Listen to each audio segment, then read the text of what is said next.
Olá, está começando mais uma edição do programa Páginas Amarelas em Vídeo. Eu sou André Siqueira, repórter de Veja, e tenho o prazer de receber aqui hoje o senador Alessandro Vieira, do Cidadania de Sergipe. Senador, seja bem-vindo e muito obrigado por aceitar o nosso convite. Eu que agradeço pela oportunidade. Senador, vamos começar com um assunto de maior apelo popular. Recentemente, o senador Oriovisto Guimarães deu uma declaração, ele que é autor da PEC de segunda instância que tramita no Senado, deu uma declaração dizendo que se a população não se mobilizar, nunca mais teremos a prisão em segunda instância no Brasil. O senhor compartilha esse mesmo diagnóstico do senador? Sim, sem dúvida, a mobilização da sociedade é essencial para que o Congresso se mova na velocidade que nós precisamos. E você percebe isso acontecendo.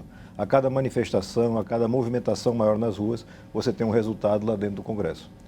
E os senadores que apoiam essa medida, assim como o senhor, se queixaram do fato de ter sido decidido numa reunião de líderes do Congresso apoiar a PEC que tramita na Câmara em detrimento do projeto de lei que tem uma tramitação mais rápida.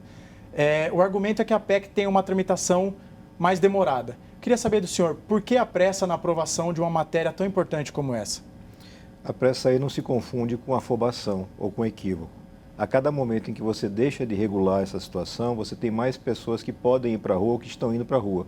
A gente não está falando só do corrupto, a gente está falando do homicida, do traficante. Isso está se repetindo pelo Brasil afora, porque se criou uma regra inovadora pelo STF que beneficia a impunidade, que facilita a vida do criminoso. Então é preciso urgentemente resolver isso. Agora, em um momento, a gente colocou a opinião contrária à PEC. A PEC é muito boa. O Alex Manente foi muito feliz em resgatar uma PEC que tinha sido proposta pelo César Peluso lá em 2011. Só que justamente porque ela é muito boa e complexa, ela vai tramitar lentamente, ela vai ter muitas resistências, porque ela não cuida só do crime. Ela vai para as esferas cíveis, trabalhista, tributária, ela atinge toda a justiça. Isso vai ter certamente muita reação. Enquanto o PL cuida apenas da parte criminal.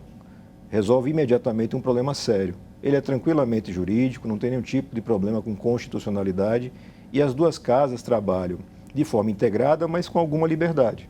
Então, o que decidimos e colocamos com muita clareza, inclusive recebemos o deputado Alex Manente lá no Senado, ele confirmou e fez uma nota pública conosco, de que os dois projetos podem tramitar sem problema nenhum, assim como um outro PL que tramita lá na Câmara, do deputado do Novo. Não há problema em fazer isso. O que nós precisamos é resolver a situação. E Oriovisto e outros tantos estão buscando apoio na sociedade para, de fora para dentro, você mobilizar os parlamentares. E nessa reunião entre os líderes ficou acordado que a PEC tramitará apenas a partir do ano que vem. Existe algum tipo de articulação para que ela ainda seja incluída no calendário legislativo nesse ano? Não há tempo para fazer uma PEC nesse ano. É absolutamente impossível. Aí não é uma questão de vontade, é uma questão de regimento propriamente. Uma PEC na Câmara dos Deputados, ela tem que passar por comissão especial, passar pela CCJ, que ela já passou, mas ela passa por comissão especial e você vai ter um mínimo de 11 e um máximo de 40 sessões. Então é impossível você fazer um calendário para o ano 2019, vai ter que entrar para 2020. Mas o grande problema não é esse, é você ter uma resistência, uma postergação, e chama muita atenção quando você vê partidos e parlamentares que são contrários à prisão defendendo a PEC.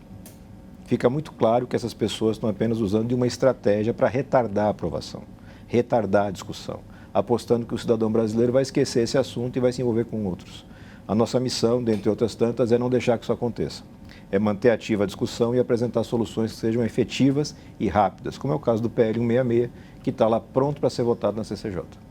E nos bastidores, o diagnóstico que se tem é que essa PEC vai ter uma dificuldade de aprovação justamente por ser um tema caro a alguns parlamentares que no Congresso estão. O senhor endossa essa preocupação e acha que a PEC tem clima para ser aprovada? A PEC mostrou muita força na CCJ da Câmara dos Deputados, né? Foi 50-11, um placar elástico, e mostra muito claramente que quando a sociedade está atenta e reclama, mesmo aquele parlamentar que não tem boa vontade, ele se sente na obrigação de dar uma resposta para o seu eleitor. Porque está acontecendo lá na cidade, lá no estado, uma comparação direta. Por que o seu parceiro no parlamento defende a prisão em segunda instância, quer combater a corrupção e você não quer? E você defende a postergação. Isso gera um movimento político. A política se movimenta, dentre outras coisas, pelo interesse em atender o eleitorado. Isso vem acontecendo. Eu acredito que essa mudança vai ser implementada pelo Congresso Nacional, mas é preciso garantir que seja na forma certa e na velocidade adequada. Não dá para ficar deixando isso sempre para depois. E a reação à decisão do STF de derrubar a possibilidade de prisão em segunda instância foi quase que imediata. Mas também se fala muito e que essa discussão foi contaminada pela figura do ex-presidente Luiz Inácio Lula da Silva. O senhor concorda com essa argumentação de que o debate está fulanizado em torno do presidente Lula? Algumas pessoas fazem realmente essa leitura e é fato de que o ex-presidente Lula é o preso beneficiado mais famoso do Brasil. Ele tem uma importância política imensa. Mas a PEC que o senador Ariovisto apresentou, a PEC 05, ela é de fevereiro, é do início da legislatura. Não tinha nenhuma discussão nesse sentido. O STF não tinha votado para derrubar a segunda instância, nem o Lula estava solto. Da mesma forma, vários PLs que vinham sendo apresentados, o PL 166 foi apresentado originariamente pelo senador Lazier Martins em 2016 ou 2017. Então, na verdade, você tem uma disputa de narrativas políticas, e a gente respeita, entende perfeitamente, mas o fundo de verdade que as pessoas têm que observar é combater a criminalidade em geral, não é só a corrupção, demanda uma justiça que seja mais rápida e mais efetiva. A execução da prisão após condenação, a confirmação da condenação em segunda instância, que é uma regra em mais de uma centena de países democráticos, ela é importantíssima para essa realidade. Porque no Brasil, historicamente, quem tem dinheiro, quem tem condições, contrata as grandes bancas de advocacia e estica seus processos infinitamente, buscando a prescrição. Recentemente, a gente teve vários casos notórios de pessoas que estão sendo beneficiadas pela prescrição. A cada semana, a cada dia isso acontece. Isso é muito negativo para a justiça. A sensação de impunidade contamina a sociedade. E ainda no Senado, senador, quando o presidente Davi Alcolumbre foi eleito para a presidência do Senado, ele era visto como uma figura responsável por trazer a nova política para o Senado. E alguns meses depois, ele é alvo de manifestações criticando a postura dele. Queria saber se o senhor se arrepende de ter votado nele para a presidência do Senado e queria que o senhor fizesse um balanço da gestão dele até o momento. Eu não tenho absolutamente nenhum arrependimento em ter votado e defendido o voto no Davi Alcolumbre por um motivo muito simples. O adversário era Renan Calheiros. Renan Calheiros representa com toda a solidez o que nós temos de mais antigo na política brasileira. Essa página tinha que ser virada no Senado e foi. Rompeu um ciclo de 3 décadas. Mas Davi Alcolumbre não faz parte daquilo que a gente chama de política de renovação, nunca fez. Um parlamentar com 16 anos de experiência de Congresso, uma vivência longa no Democratas, que é um partido também antigo e tradicional, e ele tem funcionado, fazendo um balanço da sua atuação, muito bem em alguns pontos, abrindo a pauta, discutindo a pauta, mas nessa reta final, nesse segundo semestre, ele voltou a se aproximar daquele grupo do próprio Renan, que tinha sido derrotado nas urnas na eleição lá de fevereiro, e adotando aí sim condutas mais autoritárias, barrando pauta, não permitindo que você traga discussões que estão na sociedade. Você não tem a obrigação de aprovar. Isso é do jogo democrático. Vence lá quem tiver mais voto, mais convencimento. Mas não pautar, nós estamos completando o ano sem ter nenhuma reunião da mesa diretora do Senado. Isso nunca aconteceu. Você não pode, é um órgão importante de gestão do Senado que não se reuniu porque o presidente optou por governar de forma imperial. Isso é um equívoco e esse equívoco vai custar, certamente, vem custando muito para o próprio Davi, que é um cara novo, ele é mais novo que eu, inclusive, só ele tem 43 anos de idade, tem toda uma vida pela frente na política e está deixando passar uma oportunidade de se consolidar como uma grande liderança num novo momento. Ele está optando por ser mais uma liderança desse velho momento que o Brasil quer deixar para trás. E a que o senhor atribui essa mudança de perfil, como o senhor mesmo disse, entre o primeiro semestre e esse segundo semestre? Os desafios para você administrar pautas tão complexas no Brasil, especialmente hoje no Brasil polarizado, é muito grande.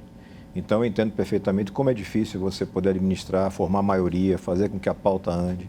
Você tem que conversar e negociar com todo mundo. Se eu não me engano agora, o antigo ministro Nelson Jobim que dizia: você não escolhe o seu interlocutor na política, quem escolhe é o eleitor.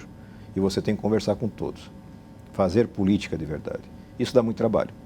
É mais fácil, às vezes, você se aproximar de velhos caciques e tentar impor uma gestão como se fazia antigamente.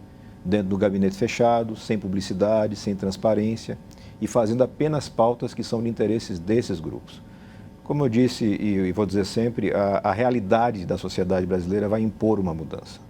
Ela não vai acontecer automaticamente, mas ela vem acontecendo progressivamente. A gente percebe que essas tentativas de bloquear as pautas não estão funcionando, justamente porque a sociedade está mais atenta.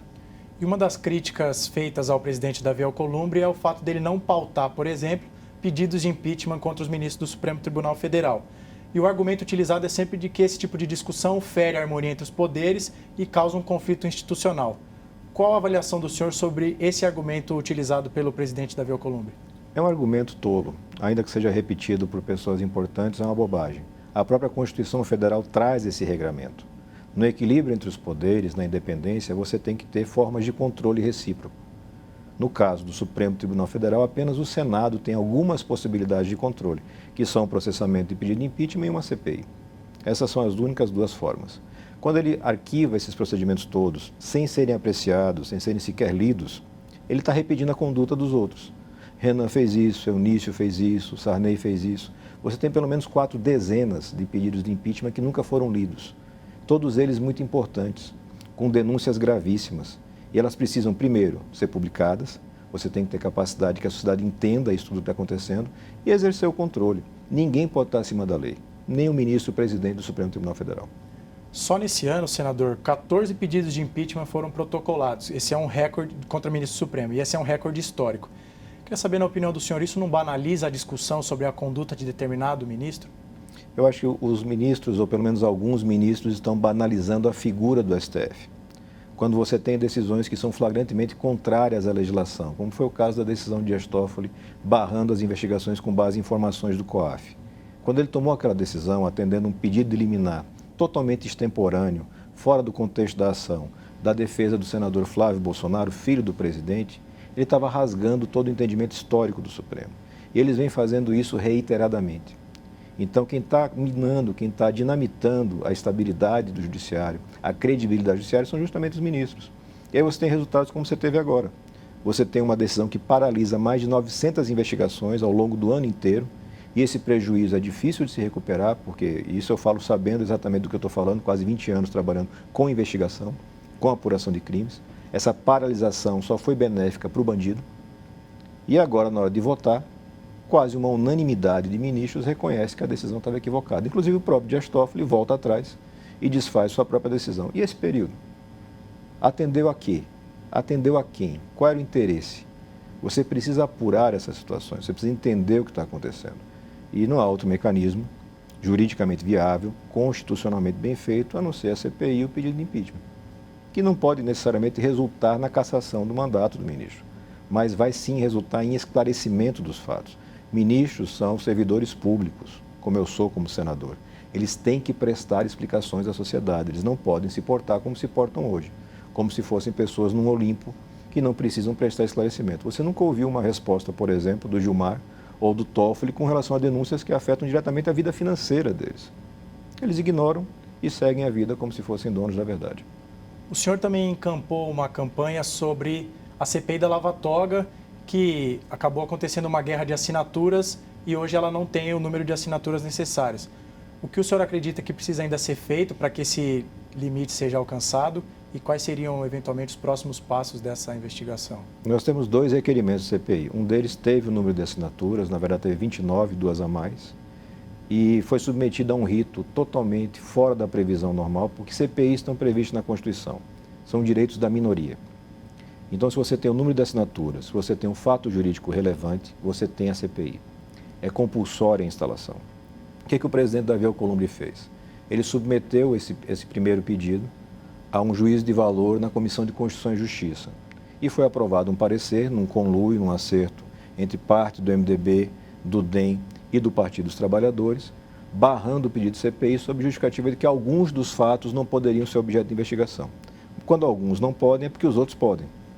Então, por consequência, você deveria ter a CPI instalada. Mas está congelado, se não estiver enganado, desde o mês de abril ou maio. E continua assim. O presidente Davi, descumprindo um compromisso que ele próprio assumiu publicamente, se recusa a colocar em plenário.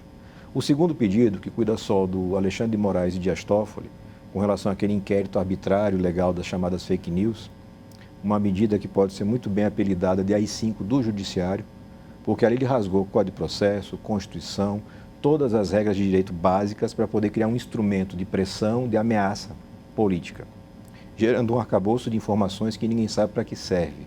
A CPI das fake news, inclusive, pediu essa informação e até agora o ministro Alexandre de Moraes se recusa a passar. Você tem uma investigação no Brasil, democracia, onde você não sabe quem é investigado, não sabe por que fato, não sabe quem é o investigador. Então, esse absurdo está consubstanciado no segundo pedido. Esse segundo pedido é o que tem uma assinatura a menos que o necessário. Já completou o número de assinaturas, mas a pressão que veio do Palácio do Planalto e do próprio presidente Davi Alcolumbre acabou retirando assinaturas por 2 ou 3 vezes. E voltando agora para falarmos sobre a agenda do Legislativo, passada a aprovação da reforma da Previdência, o ministro Paulo Guedes enviou ao Congresso um pacote de medidas econômicas. Dentre elas está a MP do pacote verde e amarelo. Queria saber do senhor, além dos questionamentos sobre a ilegalidade de alguns pontos, o senhor acredita que há clima para aprovar isso num ano eleitoral como é o de 2020?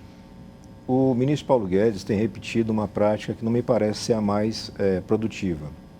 Ele joga pacotes com vários conjuntos de ideias e iniciativas misturadas, não vai para a negociação e para a explicação desses pacotes e deixa depois que as coisas aconteçam. Foi assim na Previdência, está sendo assim na tributária e também agora na MP da carteira verde e amarela. O que é importante você destacar é que nós precisamos acelerar o mercado de trabalho, sem dúvida, mas isso não precisa ser feito quebrando direitos ou rasgando mais ainda direitos do cidadão. Então tem uma falha ali na base. A política tem que ser feita dialogando, apresentando uma ideia, defendendo essa ideia, fazendo ajustes quando você tem problema. E o governo tem muita dificuldade em fazer isso. Eles confundem uma velha política que era a base de propinas, que o mensalão provou, que o petrolão provou, e isso não se corresponde necessariamente à negociação da política de verdade, onde você coloca na mesa uma ideia, você negocia. A reforma da Previdência tramitou praticamente sem intervenção do governo federal. Só o secretário Rogério Marinho fazia esse papel de negociar, de corrigir falhas, de fazer concessões para que as coisas avançassem. São pautas importantes, o Brasil está travado, a economia não está avançando e você não percebe uma vontade política do governo em fazer as coisas acontecerem. Isso faz muita diferença na hora de negociar, especialmente como você falou, porque teremos um ano eleitoral. Muita gente, especialmente na Câmara dos Deputados, vai estar envolvida diretamente com eleições. Isso tira o foco e pode fazer o Brasil passar mais um ano travado, sem avançar. Havia dentro do Congresso um diagnóstico de que, com a entrada do ministro General Ramos assumindo a articulação política, o governo enfrentaria menos dificuldades para aprovar as reformas da base do programa. O senhor acredita que houve uma melhora quando o ministro Ramos assumiu essa articulação ou os defeitos que existiam no primeiro semestre persistem ainda? Não, os defeitos persistem, talvez tenham até se agravado. O general Ramos é uma figura simpaticíssima, mas não tem nenhuma vivência na política. E passou a ter que tratar diretamente com quase 600 parlamentares, com demandas variadas, sem ter experiência prática de como fazer esse atendimento. Isso gera muita dificuldade. Como eu disse, o governo confunde muitas vezes o que era antigamente uma mera troca financeira de emendas, como se fosse compra de votos, com negociação e debate político. Eles não sabem exatamente como fazer isso. Está provado, um ano inteiro passou sem que você tivesse, ou tivemos apenas pouquíssimos casos de negociação bem feita e bem conduzida. Então, não vejo, com a chegada do general Ramos, nenhum tipo de melhora, nenhum avanço. Repito, uma pessoa muito simpática, muito afável, mas não é isso que vai destravar o governo. O presidente vai ter que assumir a liderança de alguns processos. Está na essência do nosso presidencialismo. Se as pautas são relevantes, o líder principal é quem tem que assumir a responsabilidade de discutir, de debater, de defender ideias, eventualmente fazer concessões. Você não pode se portar como se não fizesse parte do processo. E é isso, infelizmente, que Bolsonaro faz. Ele se porta muitas vezes como se não fizesse parte disso. Ele quer continuar sendo um outsider, mas ele não pode mais ser outsider. Ele é o presidente de todos os brasileiros. Ele está exatamente dentro do sistema e lá em cima. A função e a atuação dele é essencial para que a gente tenha uma democracia funcional, onde as leis rodem com mais velocidade, onde os projetos sejam aprovados. A gente está fechando o ano, você tem um projeto para a educação. Aí você tira por aí o sintoma do quão grave é a falta de iniciativa do governo federal. O senhor citou a falta de projetos na área da educação. No Twitter, o senhor classificou o ministro Abraham Weintraub como uma das figuras mais ridículas que já passaram em Brasília. Mas entre os bolsonaristas, por outro lado, ele goza de bastante prestígio por exorcizar o fantasma do dito marxismo cultural. Que nota que o senhor dá para o ministro Abraham Weintraub, de 0 a 10 e por quê? De 0 a 10, eu teria que procurar uma nota abaixo do 0. Né? Nós precisamos de um ministro da educação, nós não precisamos de um meme ambulante. De uma pessoa que tem vontade de aparecer na internet. De uma pessoa que tem um desejo muito claro de se vingar de alguma frustração, de alguma mágoa que ele trouxe da sua carreira acadêmica. Ele tem uma boa formação na área dele de conhecimento, mas montou uma equipe que não tem nenhuma familiaridade com a gestão da educação. Não conseguiu colocar de pé nenhum projeto efetivo. Está mudando equipes essa semana, mudando novamente cargos importantes. Tem cargos que mudaram 4 ou 5 vezes ao longo do ano. Como é que você vai ter uma política pública, que é a política pública mais importante do Brasil, que é a educação, tocada desta maneira? Ele procura inimigos imaginários, ele faz debates vazios, ele imagina que nessa técnica de mitar na internet, ele vai conseguir fazer algum tipo de avanço. Se o projeto é de Brasil, ele tem que passar por negociação, diálogo com os especialistas, trabalho efetivo baseado em evidências. Se o objetivo é pessoal, de se valorizar ou de se vingar de alguma coisa do passado dele, aí ele está no caminho certo. Vai seguir imitando na internet, fidelizando um grupo que vai ser cada vez menor, porque os resultados vão mostrar que isso não está funcionando. E no final das contas, o que o brasileiro precisa é dos seus problemas resolvidos. Ele não precisa de mais gente fazendo gracinha na internet. Falando de um outro ministro do governo Bolsonaro, o estado de Sergipe, do qual o senhor faz parte, chegou a decretar estado de emergência no auge da crise ambiental que atingiu as praias do Nordeste. Qual a avaliação que o senhor faz do ministro Ricardo Salles, sobretudo no episódio da crise do óleo? O ministro Salles atua quase como um antiministro do meio ambiente. Ele vem desmontando as estruturas que você tem de fiscalização, de recuperação do meio ambiente. E quando surgiu a primeira grande emergência, a mais grave emergência, ele não tinha estrutura montada. Ele não tinha plano para atender isso. Ele não tinha capacidade de execução. Ele achou que bastava colocar um colete laranja, entrar num jatinho e tirar 2 fotos e o problema ia se resolver naturalmente. E a realidade mostrou que não. Um acidente ambiental gravíssimo, um dos mais graves do mundo, sem nenhum tipo de atuação efetiva durante os primeiros 30, 40 dias. Só melhorou um pouco a atividade quando o Ministério da Defesa começou a tomar conta disso. E Sergipe saiu na frente em vários pontos. A gente correu atrás desde o primeiro momento, cobrando o ministro Salles, cobrando a ministra Tereza Cristina por conta da questão do seguro-defeso para pescadores e marisqueiros que estão tendo seu meio de vida totalmente destruído. Quem vive do marisco, ele vai ter agora que esperar 5, 6, até 7 anos para recuperar aquele meio de vida, porque aquilo ali está contaminado e você tem dificuldades. Muito lento, muito ruim você ter que tentar fazer as coisas funcionarem quando você percebe que o objetivo do outro lado é de fazer a política mais simplória possível. Primeiro negar que o fato existe, depois tentar encontrar culpados. A culpa é da Venezuela, a culpa é do Greenpeace, que o navio passou por perto. Bobagem em cima de bobagem, enquanto isso o óleo avançando, as praias sendo contaminadas e os governos municipais e estaduais abandonados, porque faltou liderança no processo. Isso foi recomposto ao longo do episódio. Eu posso dizer que hoje você está tendo um atendimento mais efetivo a essa demanda, mas não por causa do ministro Salles, por conta de outras partes do governo que entenderam o tamanho do prejuízo e por parte dos governos estaduais e municipais. Acompanhei isso em Sergipe, acompanhei em Alagoas, o esforço dos governadores e prefeitos para tentar suprir essa ausência do governo federal e fazer com que as coisas avançassem na limpeza, na recuperação e na tentativa de contenção do óleo. O problema é muito difícil e que infelizmente mostrou que o ministro está abaixo daquilo que se espera de um ministro da República. E o que então mantém Salles e Weintraub nos seus cargos? É o aspecto meramente ideológico que o governo Bolsonaro preza tanto? Eles afinam muito com algumas ideias do presidente, é muito claro, né? Eles partem de falsas premissas e passam toda a sua gestão tentando justificar isso. Então, por exemplo, você tem um avanço expressivo em queimadas e desmatamento na Amazônia. Isso acontece por razões que não são tão difíceis de compreender. Você tem ali a especulação imobiliária, você tem grilagem de terras, você tem estruturas grandes atuando, porque aquilo ali não é fácil de fazer. Você não queima uma floresta úmida só porque acendeu um palito de fósforo. Tem todo um trabalho, primeiro desmatamento, para depois fazer a queimada. Isso vem sendo acompanhado pelo Ministério Público Federal há alguns anos. Não é também um episódio que aconteceu só com o Bolsonaro, embora tenha acelerado. Eles estão preocupados em encontrar culpados, em defender teorias malucas do tipo que as ONGs do mundo se reuniram para queimar a Amazônia. Abrem mão dos recursos do exterior para agora anunciar essa semana que vão cobrar recursos do exterior. Como se a gente pudesse colocar uma faca no pescoço dos outros países e exigir que entreguem dinheiro para o Brasil, senão nós vamos queimar a floresta. Está num caminho totalmente equivocado. Mas eu faço questão de colocar de forma muito clara, o governo tem vários setores que funcionam. Você pode não concordar com algumas ideias de Paulo Guedes, mas é um setor que está funcionando. Infraestrutura, agricultura, isso vem funcionando bem, vem acelerando o Brasil. É mais importante tentar encontrar no governo formas de você corrigir esses desvios e de tentar valorizar aqueles que estão acertando. É o que a gente tenta fazer lá no Senado. criticando muito fortemente aquilo que a gente vê como equívoco e elogiando e fortalecendo aquilo que a gente vê como acerto. E pensando nas eleições, não só em 2020, mas como as próximas, o Cidadania, partido do senhor, é um partido que busca se colocar como uma alternativa de centro para alcançar esse protagonismo nos próximos pleitos. Como se consolidar nesse posto em meio a essa polarização tão extremada entre, agora, petistas e bolsonaristas? Bom, a primeira coisa que a Cidadania começou a fazer fazendo seu dever de casa.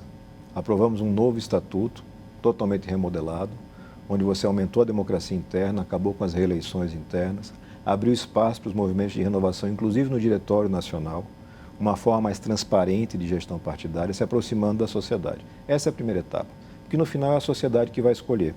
Você não vai conseguir fazer de cima para baixo um projeto que contamine a sociedade. Tem que ser ao contrário, ouvindo a sociedade que está mobilizada e trazendo isso para perto da política, da boa política. Vejo a Cidadania como um partido que está mais avançado nesse sentido. Tem partidos que estão caminhando no sentido oposto, se desligando ou barrando qualquer tipo de movimento de renovação, tentando manter aquela estrutura cartorária, antiga, dos velhos caciques, onde você tem um mando que acaba sendo muitas vezes exercido com interesse pessoal. Acho que a Cidadania tem um espaço grande para crescer, não só a Cidadania, como alguns outros partidos que estão nesse espectro mais de centro, mas ouvindo as pessoas e respeitando. E isso vem funcionando bem durante esse ano, eu estou muito satisfeito. E justamente por conta desse aspecto de acolhimento dos movimentos sociais, a Cidadania é apontado como a legenda que possivelmente abrigaria uma eventual candidatura do apresentador Luciano Huck. Embora seja bastante precoce falar sobre isso, queria saber o que há de concreto nisso. O senhor, como membro do Cidadania, Luciano Huck participa de discussões, já houve alguma conversa mais concreta e formal sobre a possibilidade de ir para o Cidadania? O que tem de verdade nessas especulações? Eu tive um contato com o Luciano Huck, contatos esporádicos e um contato maior, uma conversa mais profunda, não pelo Cidadania, mas pelo Movimento Acredito, que é um movimento de renovação do qual eu faço parte, juntamente com a deputada Tabata, o deputado Felipe Rigoni. O diálogo mostra que o Luciano Huck é um cara que está se esforçando muito para conhecer os problemas e as possíveis soluções para o Brasil. Isso é real, ele realmente vem fazendo essa caminhada, esse esforço. Mas eu sempre registro que ele não é sequer filiado a um partido político. Ele não é uma liderança política. Ele é uma pessoa muito popular que está tentando entrar nesse meio. Se ele tiver sucesso, será um potencial candidato para disputar essa nova eleição presidencial. Mas ainda está numa etapa muito, muito embrionária. Ele é bastante popular, mas também inexperiente com relação à política. O senhor acredita que daria certo uma eventual presidência dele, considerando esse cenário de caciques políticos que conseguem travar uma agenda no legislativo? O principal nesse meu aprendizado, eu nunca fui político, né? Eu nunca fui sequer filiado a partido político. Ingressei num partido, já agora, no último ano pré-eleição, depois que entendi que era necessário participar desse universo da política para mudar o Brasil, como eu desejo mudar, especialmente na questão do combate à corrupção. Então você supera essa inexperiência com capacitação, com preparação prévia e com montagem de bons times. Então, se você tem capacidade de montar um bom time, se você entende o que é a democracia, que é essa composição entre vontades, você tem condições sim de fazer um bom trabalho. Não adianta você ter 30 anos de vida parlamentar, como o Jair Bolsonaro tem, e nunca ter participado de uma reunião de líderes, nunca ter liderado uma frente parlamentar, nunca ter participado de grandes debates. Isso faz falta na hora de você fazer a discussão ali no plenário, conseguir os ajustes mais finos para você ter aprovação no projeto. Eu acho que a liderança tem que convencer naquelas ideias mais importantes e montar um time capaz de tocar isso. E aí a experiência passa a ser menos importante. Para a gente finalizar, senador, o senhor apontou aspectos positivos do governo, mas também é bastante ferrenho com as críticas. Embora ainda estejamos no primeiro ano de governo, que nota o senhor dá para o governo Bolsonaro nesses primeiros 12 meses de gestão? Eu acho que somando erros e acertos, você tem seguramente uma nota 7 ou coisa parecida. O avançar na pauta da Previdência foi um feito importantíssimo. Nós fizemos uma reforma duríssima, uma reforma que certamente é a maior que já foi feita na nossa história democrática, e isso vai ter efeitos positivos para a economia, para a gestão pública.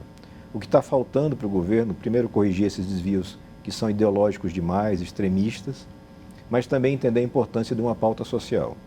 Você não pode resolver os problemas do Brasil só com reformas fiscais. Você tem que cuidar de educação, de saneamento, de inclusão produtiva. E como ele não está fazendo isso, o Congresso está tentando ocupar esse espaço e vai fazer isso ao longo do próximo ano, com certeza, mas com limites. Como eu falei aqui mesmo nessa entrevista, nosso regime é presidencialista.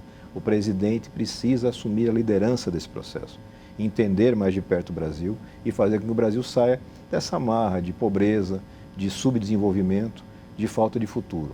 Tem chance, o Brasil tem jeito, mas demanda trabalho e esforço, e todos vão ter que trabalhar.